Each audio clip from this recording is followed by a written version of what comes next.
Today's episode has us catching up with my friend Brian Yonkin, a captain at Harrisburg Bureau of Fire and a repeat guest on the Keep the Promise podcast.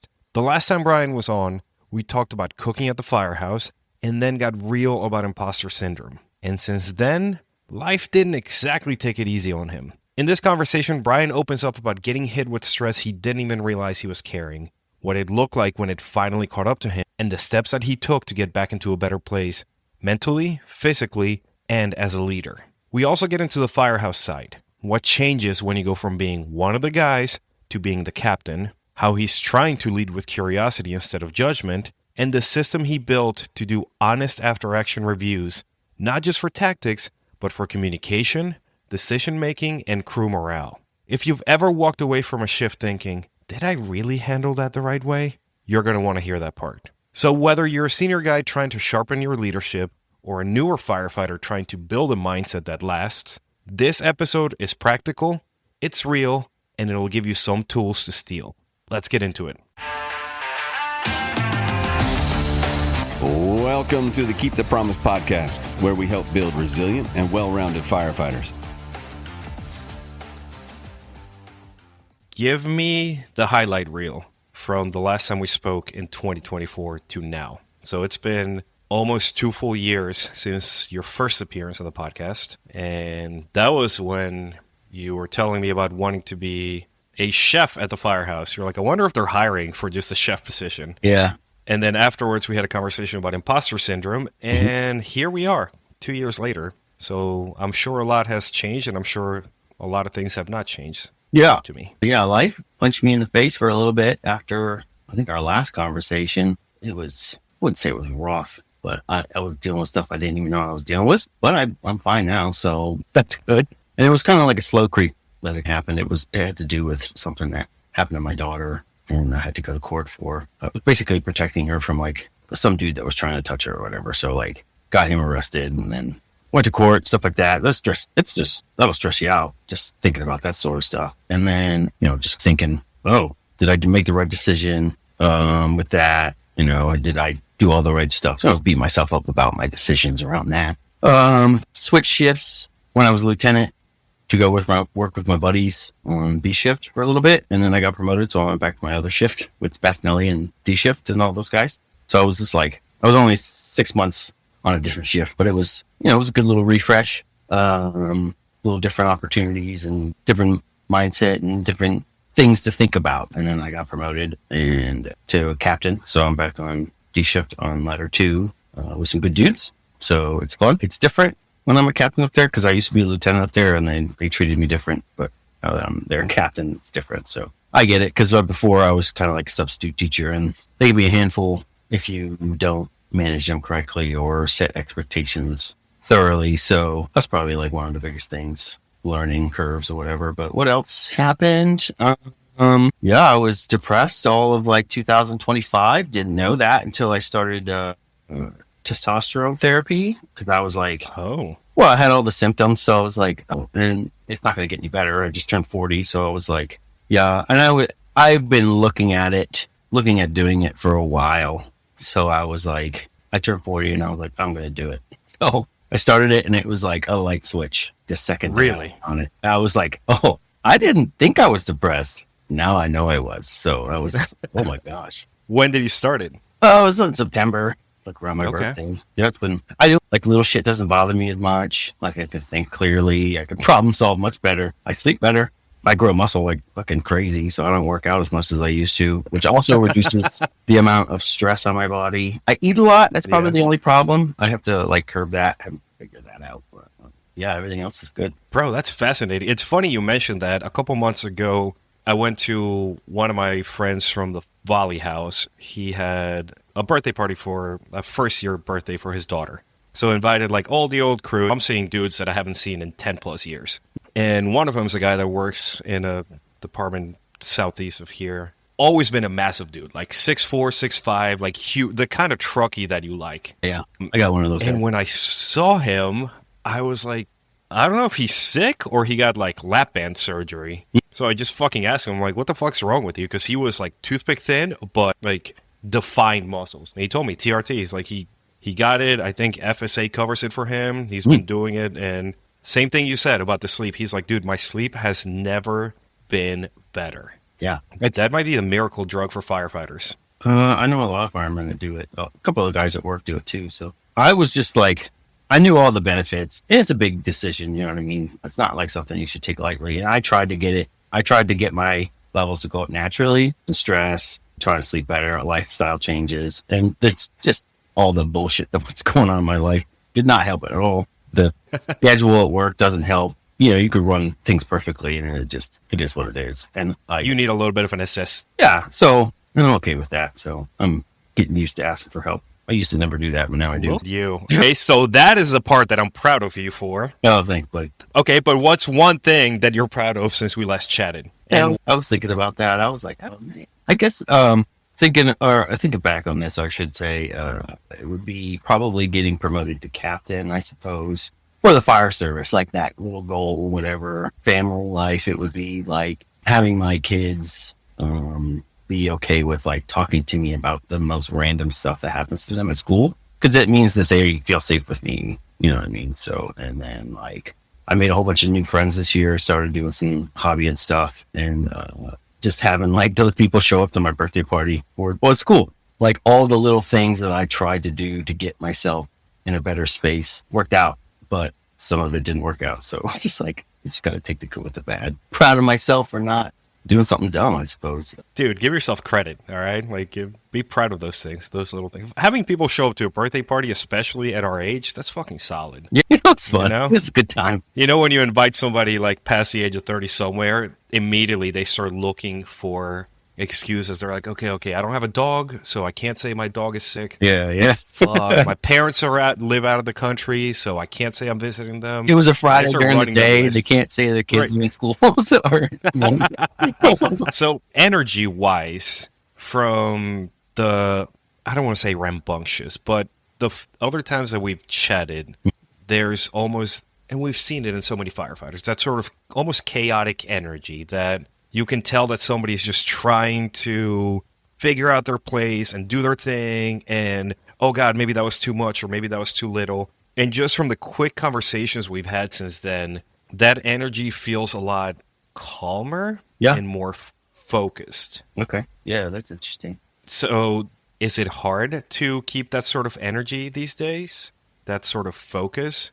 What do you mean by that? Like at work? Or in general, because you've talked about basically being pulled in these many directions from the depression side of things and then the stress of dealing with your kids. Obviously, work induces its own stress, even though we like to say it doesn't.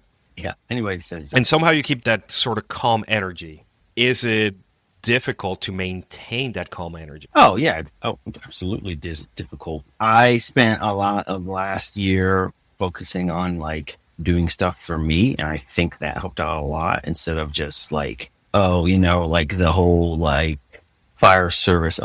We're helping other people all the time, right? I'm a problem solver. I got a problem. I got to fix your problem. I got to fix this person's problems. I actively have to not fix everyone's problem in my house. Like that's the biggest thing. Or wherever I go, I'm just like, mind your own business, Brian. Just don't even, that sucks. Do you need my help? No. Okay, cool. And I just kind of I picked up some stuff to do by myself away from the house. And I think that just has a lot to do with me being more relaxed, fits my brain space a little bit more, keeps me focused.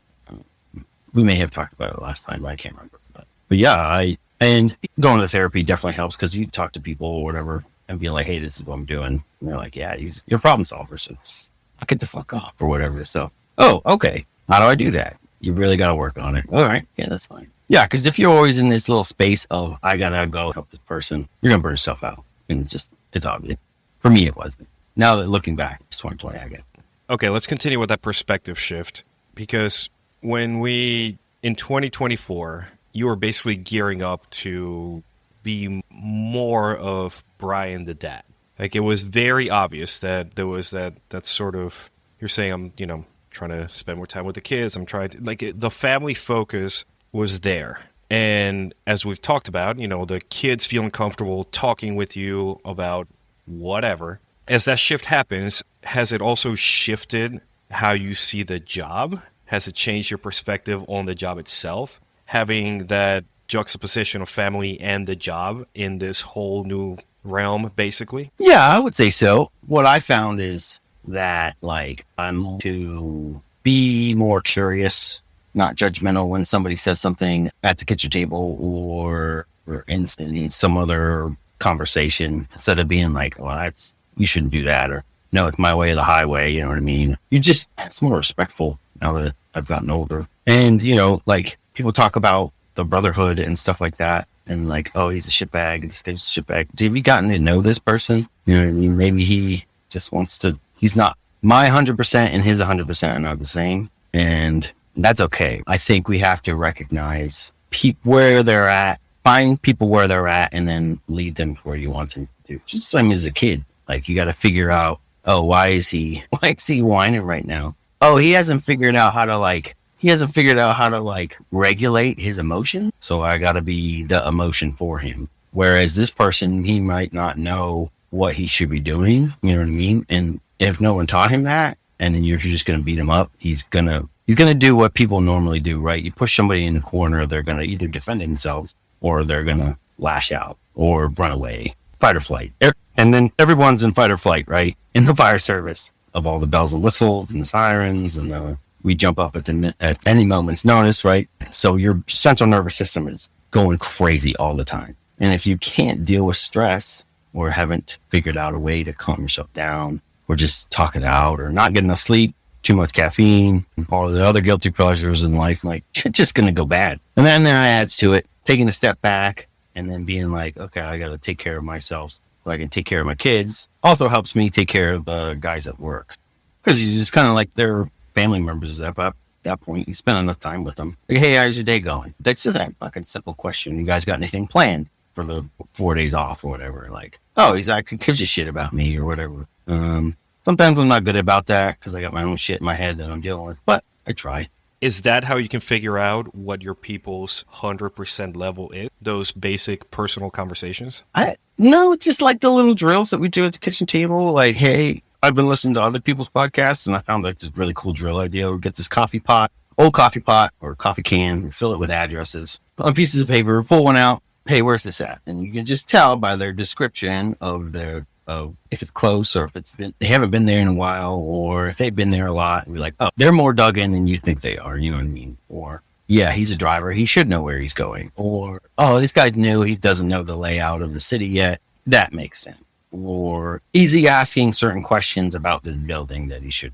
Or, is he asking relevant questions? Because you could just be asking questions to sound like you're interested. And I can see through that. I'm old enough to know that. And I hate those kind of people. But they exist. And I usually call them out on it. But whatever. But yeah, like their follow-up questions on drills or trainings or just life in general. And just being a part of a group definitely helps. Like if you want to be that Sigma, like it's the Sigma dog or whatever, like the outsider. Yeah, that's great. But no one's going to want to be your friend. You just lack social skills. I think we've talked about that before. But the people that usually are in charge of the firehouse are the ones that speak up and take care of things and take care of each other. So I try to take care of the guys. I look out for them. So if they're going to get in trouble, I'm going to be like, hey, probably shouldn't do that. Or, hey, I'm going to talk to somebody, see if I can get that fixed. The other day, something happened and one of the chiefs, the management chiefs came up to me and was like, hey, I want to talk to you. Was this about this thing? And he's like, hey, yeah. I was like, I already talked to him. This is what happened. And he wasn't trying to be stupid. He was the one IT guy told him to do something and he did it. So this guy being this guy is like, all right, I'm going to take every opportunity to do that. So it's like, he didn't mean to be an asshole. Just that's the way it worked. He's like, oh, okay, that makes sense. So if you can get ahead of stuff like that, it's great. But sometimes it doesn't always work. Okay, so let's dive more into those leadership challenges, if you will. That sounds like it was a pretty straightforward, right? You were ahead of the game, ahead of the curve. Well, I forget what the expression is, but basically you knew what was happening, and by the time the comeuppance came, you're like, I got it. It's been dealt with. Has there anything that happened since we chatted, some sort of leadership headache, if you will, that you dealt with that after the fact you're kind of second guessing yourself? Kind of like when you talked about the issue with your daughter that, you know, you had. Did you have that situation at work where you came home and you were like, Did I do it well? Did I not do it well? Could I have done it differently? Oh yeah, that sort of thing happens all the time. I don't have a specific example because I have like a set questionnaire that I have for situations, mostly for fire scenarios. But I'm slowly working on one for one. I'm in the firehouse because obviously that happens more often. Stuff happens more often in the firehouse than it does on calls, and you have to be honest with yourself. Like, hey, did I communicate effectively? Did I set the expectation? Did I listen to their concerns? Yes or no? You know what I mean? Honest, yes or no, right? Because you can be like, oh, I listened, but did you really listen? Did you really hear them? Are you listening to understand or are you listening to respond? You know what I mean? And I think I do a good job of that. And you could ask the guys in my firehouse if that's true or not, but for the most part, I believe it is. And other questions similar to those sort of things. So it's not like I'm thinking about it for a week because there's just going to be something else that happens next week that if you don't flush that out of your brain, you're just going to get piled up. You're going to have what they call, eventually it's called Peter syndrome or something like that. It's I forget what it's called for the term for it, but like you get promoted to in a position where you can't handle things. Like you're one position ahead of where you are cognitively capable of handling those issues. It's a Peter principle, I think it's called. And that I could have completely messed up what it is. Yeah, you're something about Peter Pan. And it's not necessarily the Peter Pan where you're Never going to grow up? Never going to grow up and you're stuck in your little space for a little bit. You refuse to like take responsibility and stuff like that. It's not like that. It's just you haven't gotten the training or the mentorship to do things properly in your position, which a lot of fire service officers, they have that. You see it all the time, probably. You see it in business. It's that one manager that you're like, he's a nice guy. How are you here? Yeah, exactly. You make the stupidest decisions, or you don't make a decision at all. You know what I mean? And you're like, you almost had it. But you can't fault them at that point, right? Because they get promoted so quickly and they haven't had time to learn their positions or get the training or mentorship, or they think they know everything and then maybe that's just an ego thing or whatever. But it's a lot of introspective things that people don't do that I think I handle pretty good. And maybe I don't. You know, I'm always off base sometimes, so I'm not saying I'm 100% all the time. I got my own shit that I got to work on, but for the most part, I do a good job, I think. Let's go back to this questionnaire because I find that fascinating that you have an actual... When you first said like a fireground questionnaire, I'm like, oh, your typical size up or tactics or strategy sheet. I didn't realize that I had no idea that it was for you, for doing like an after-action review of your interactions with people on the fireground. What sort of questions are on there? And did you creating that? What precipitated? So I got it from somebody else, obviously. It wasn't even fire service related. It's a strategy game questionnaire, how to get better at it. And I was like, oh, what if I adjusted this for the fire service? Where are they? Hopefully this isn't run too much time. I have to look for it. It's on my computer at work, but I made it on my phone. Real quick before we jump back in. Firefighters don't leave each other behind. We look out for our own. Right now there's a firefighter out there, maybe a rookie, maybe a seasoned veteran, who needs this podcast. They need the lessons, the mindset, and the training tips. But they'll never get them unless you help them. Here's how you can help right now. On Apple Podcasts, tap the 5 stars, then scroll down and write just a few words about what the show has done for you. On Spotify, tap the 3 dots, select Rate Show, and drop your rating. It takes less than 60 seconds, it costs you nothing, and it helps one more firefighter get better, stronger, and more prepared. We look out for each other. This is one small way that you can pay it forward. All right, back to the show.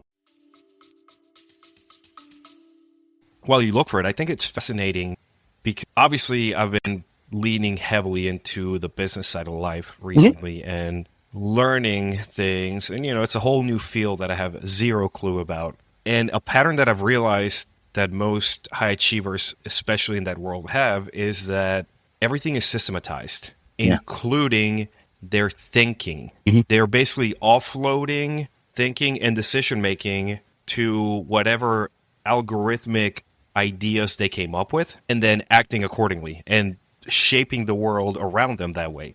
So seeing somebody make use of that in the fire service, again, to me, it's fascinating because we have that crossover, and it works so well in business that I can only imagine it's going to work well in the fire service when you're taking the time to be introspective and to say, did I handle that well? Did I listen? Was I actually actively listening? What did I learn? What did I teach? Did I walk away from that interaction being like, ooh, that was not my best? I'm working on, do I want to be a battalion chief? And if I am going to be a battalion chief, am I going to be a good one? So I have at least a solid, I would say, a month and a half as a battalion commander or a shift commander when my battalion chief goes on vacation. So it's like all summer, basically, I'm the boss. So I was like, I'm going to have plenty of experience. Like I did it this summer. I didn't do anything crazy. I had one incident that really was like, yeah, maybe I should look back at this and be thorough about my decisions and, you know, be honest with myself because there's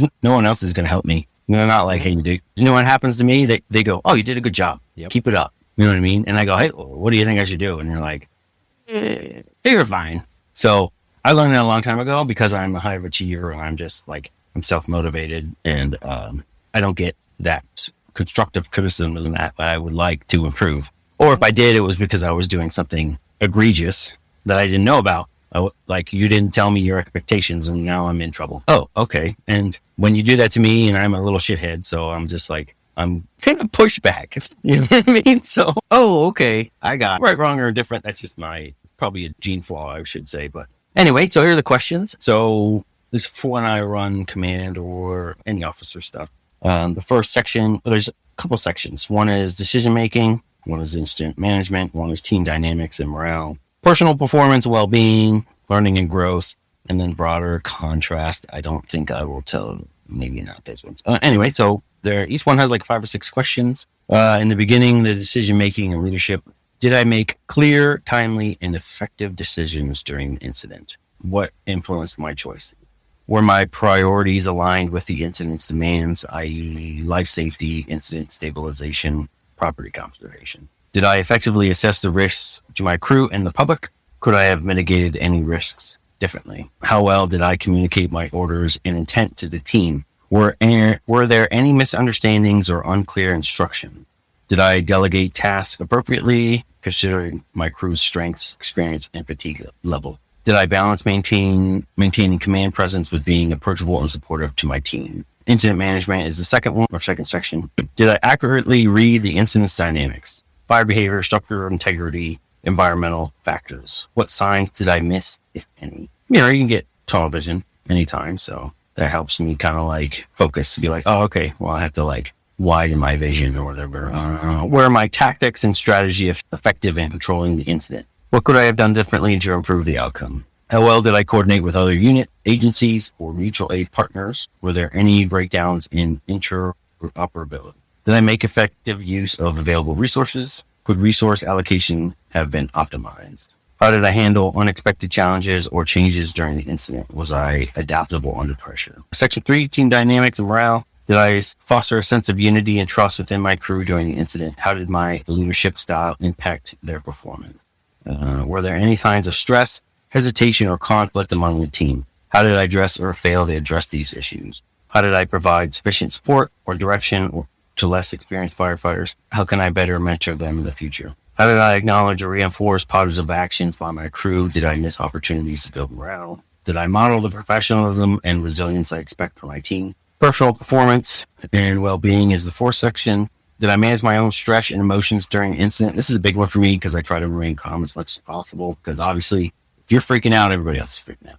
Did I remain calm and focused under pressure? Did I feel physically and mentally prepared for the demands of the incident? What can I do to maintain or improve my readiness? Were there moments where I doubted my decisions or actions? What triggered those doubts and how can I address them? How did this incident affect me emotionally? Am I processing these feelings constructively? Did I take care of myself post-incident? Rest, hydration, food, etc. Learning and growth. What were the key lessons from this incident? How can I apply them to future responses or incidents? Were there gaps in my training, knowledge, or skills exposed by this incident? What steps am I trying to address them? Did I effectively debrief my team after the incident? What feedback did I receive and how can I act on it? How did this incident align with or challenge my department's standard operating procedures should any SB be revisited? I don't typically ask myself that one. The second part of that question. What did I learn about my leadership style or decision-making process that I can refine for next? The broader context is the last section. How does this incident fit into my overall experience as a fire captain? Does it highlight patterns in my leadership or areas for growth? Did I uphold the trust and expectation placed on me as a leader in my crew, department, and community? How can I share my insights from this incident to improve training or preparedness for my team or department? Did I seek or provide feedback to other leaders to strengthen our collective responses? And that's it. So, Damn. I had Brock help me out because I was like, I have all these things that I want to learn. Help me out. Okay, that's solid, dude. And you do that after the majority of calls? The big ones. Like, not like, fire alarm or whatever, because those are pretty standard. But anything. How long does it take you? 5-10 minutes. Interesting. Okay. Dude, I got to get that list from you and link it to the show notes because I guarantee you people are going to want that. Yeah, bro. Even a couple of those, like you touched on did I remain calm? That immediately brought up a memory of a call that we ran on the side of 95. It came in as like, a Jeep got hit. And we show up and the Jeep is hit and then look off into the distance. It's at night and there's a tractor trailer off the side of the road because that's what hit the Jeep. And the dude wasn't trapped. I mean, it took a while to get him out. I think he almost lost a foot or something, but he was alive. He was fine. But I remember that a truck company got there, and I think he might be a captain by now. The officer literally started kicking equipment and stretchers and stomping his foot down, being like, I need this right here, right now. Like, tantrum. And look, when we showed up, we were outgunned, right? Because it was an engine and a really not well-equipped rescue engine. Mm-hmm. So nobody had any tools for extrication. We knew we had to wait, but we were doing what we could. Everybody was stabilizing and making sure everything was ready for when everybody else showed up. And here you go. Here it is, like wrapped up in a nice bow. Have at it. And then he shows up and just starts throwing a tantrum. Like you could tell the energy and the vibe immediately shifted. Like we're like, why is somebody suddenly screaming, especially the guy who's supposed to make this better? Yeah. We should be screaming because we are like completely shit out of luck, but we're just fine. We know that help is coming. Dude, that like came back so quickly when you said that I remain calm because if I'm freaking out, everybody else is freaking out. Oh, yeah. And that took the incident from a nice, even keeled incident to just pandemonium for a while. And what was telling is that some officers reached out to him after the fact, and the dismissiveness basically said, you guys were not doing the right thing. I had to come in and put my foot down. When one person tells you, hey, you fucked up, okay. When multiple are like, hey, dog, can we talk about it? That might be an indicator. That might be feedback that, ooh, I didn't do so hot. Yeah. Most people aren't ready for that. No, most people are not ready for that level of introspection. Most people don't they want it to be safe for them. They don't want it to hurt their ego, which is fine, I guess. That makes sense. We're all little scared kids trying to grow up. Okay, we're talking about how you're growing. We are talking about you reshaping your belief system and the steps that you're taking and the systems that you're putting in place to grow and evolve and optimize. And a lot of times growing and evolving and optimizing also means getting rid of previously held beliefs. Is there anything about yourself that you have gotten rid of entirely since we last chatted?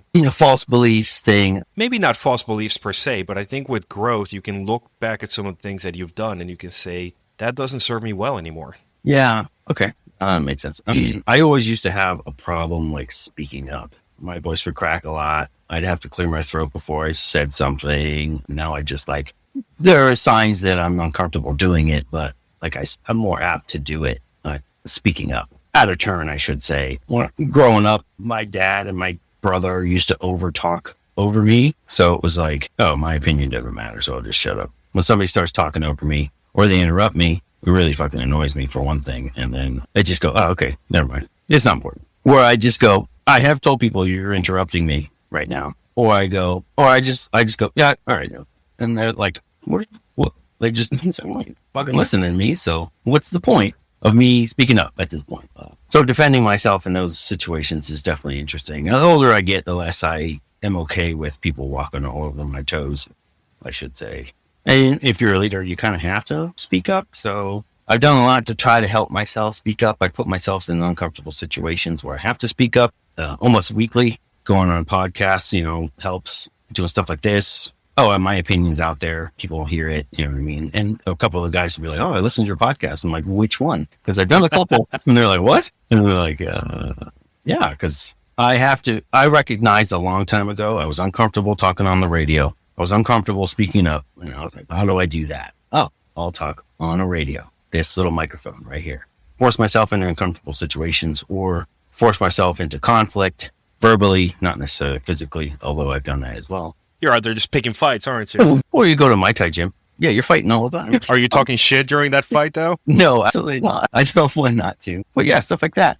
You got to work on those things. Or that's what I've worked on is speaking up, voicing my opinion. It's hard for me to do because people overtalk on me and I just annoys the shit at me. And I just shut down at that point. So I'm just like, okay, I guess you don't want to hear what I have to say.